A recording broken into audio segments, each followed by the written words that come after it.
Bismillahirrahmanirrahim. Assalamualaikum warahmatullahi wabarakatuh. Ya teman-teman semua, kembali lagi bersama saya di Andika Channel. Oke, pada video kali ini saya akan memberikan tips gimana caranya meningkatkan penjualan. Oke, sebelumnya silakan teman-teman kalau ada request materi, silakan komen di bawah ini. Dan juga jangan lupa klik tombol subscribe. Sekarang juga. Oke, satu, dua, tiga, saya tunggu.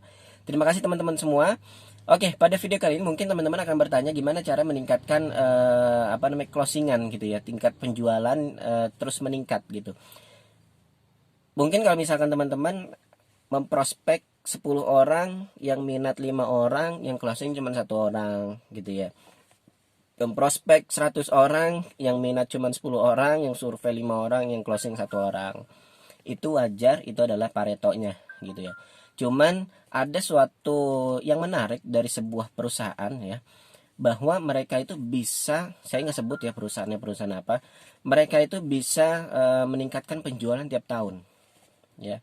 Tiap tahun meningkat penjualannya, penjualan meningkat terus meningkat. Kok bisa?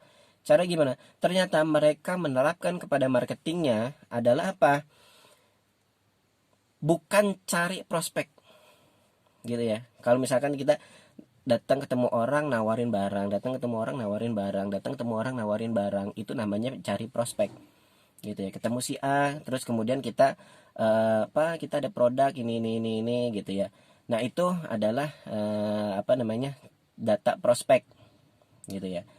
100 orang di prospek, yang minat cuma 10, yang survei 5, closing cuma 1 gitu ya. Nah, caranya seperti apa untuk meningkatkan penjualan, tingkat penjualan kita, tingkat closing kita? Yaitu apa?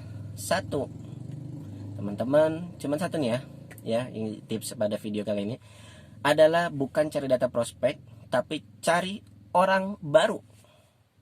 Nah, kok cari orang baru? Jadi begini teman-teman, ketika perusahaan itu menerapkan bahwa marketingnya cari orang baru, jadi selain target data prospekan, misalnya target data prospekannya 10 gitu ya, atau 50 gitu ya, tapi mereka ada target satu lagi, yaitu target berapa orang baru yang ditemuin. Nah itu mereka akan semangat, karena apa? Ketemu orang baru nggak susah ya, sangat mudah dan sangat enjoy ya. Kita ketemu di mobil, di stasi di angkutan umum misalnya, atau ketemu di tempat makan gitu ya, atau ketemu saat di antrian apa gitu misalnya, atau ketemu di pasar, di minimarket dan sebagainya gitu. Itu kan ketemu orang baru ya. Kadang kita begini, ketemu orang di mall mungkin, di jalan, atau ya misalnya di jalan ketemu orang nanya, nanya alamat misalnya, assalamualaikum misi, saya mau nanya alamat. Itu adalah temu orang baru gitu ya. Nah kadang kita, oh iya alamatnya di sana udah clear. Atau ada orang nanya, ini lokasi di mana, rumah, jalan ini misalnya ada di mana gitu ya. Terus ya udah kita kasih tahu aja, padahal itu orang baru. Nah si perusahaan ini menerapkan cari orang baru. Jadi kalau misalkan kita ada di minimarket gitu ya, yang misal ketemu orang baru gitu ya, ya udah kita mulai mendekati mereka, cuman kenalan aja gitu. Saya ada orang minta tolong, ini alamat ini di mana ya? Oh alamatnya di sini, emang bapak dari mana gitu? Oh saya dari sini, mau kemana pak? Oh iya. Oh misalnya anaknya ada di sono gitu, rumah anaknya, kita mau ke rumah anaknya gitu.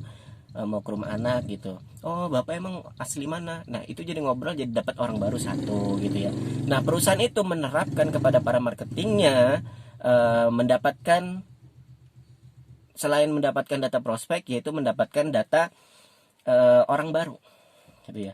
Kenapa? Ketika kita kenalan dengan orang baru, terus kemudian kita menjalin silaturahmi gitu ya, maka orang itu akan meningkat trustnya, dan silaturahmi kita akan panjang gitu ya. Dan kalau di Islam itu eh, meningkatkan silaturahmi ya. Nah dapat orang baru, kita iklan, jadi kalau misalkan di online itu terus dapat kontak baru ya istilahnya ya, dapat kontak baru, dapat kontak baru, dapat kontak baru kalau di online gitu ya. Nah terus kemudian kita jalin silaturahmi sama mereka gitu ya.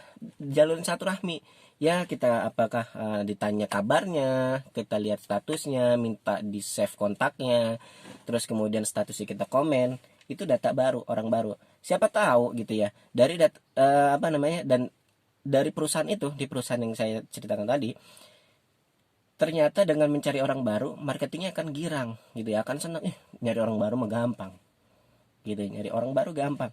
Kira apa? Mereka mencari orang baru, mencari orang baru, mencari orang baru, 100 orang baru ya. 10 50 yang bisa diprospek gitu ya. Yang bisa di ini. Jadi terus kemudian tingkat closingnya tinggi. Bisa closing banyak. Gitu ya teman-teman ya. Nah, itu dia teman-teman. Jadi terus cari orang baru, cari orang baru, cari orang baru ya. Prospeknya di mana? Kalau di online cari kontak baru, kontak baru, kontak baru ya. Prospeknya di mana? Di kontak WA. Gitu ya. Atau di status WA. Nah, itu cara marketing online untuk di WA. Ya, silakan teman-teman cari orang baru karena itu menambah saudara, menambah kenalan kita, menambah jaringan kita. Oke, mungkin itu saja. Silakan subscribe. Semoga bermanfaat. Wassalamualaikum warahmatullahi wabarakatuh.